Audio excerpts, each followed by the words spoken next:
Normally, when somebody comes to me, especially an entrepreneur, they have a particular number, a revenue number or a growth number.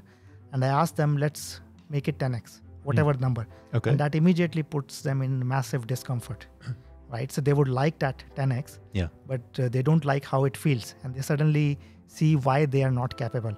And I ask them to list down all of these reasons why they cannot do that. So why are you chasing for 2x but not 10x? List down all of the reasons. And then as a coach, if I work on all of these reasons and help you become better at that, then the growth that you will have will be massive, right? In the short term, it might produce some anxiety, some difficult moments. But if I see long term, like 5 years, 10 years, that will be massively transformative for your company, for your organization, for your leadership, and your own belief in yourself will go up so massively, because instead of doing 2x, you suddenly manage to do 10x.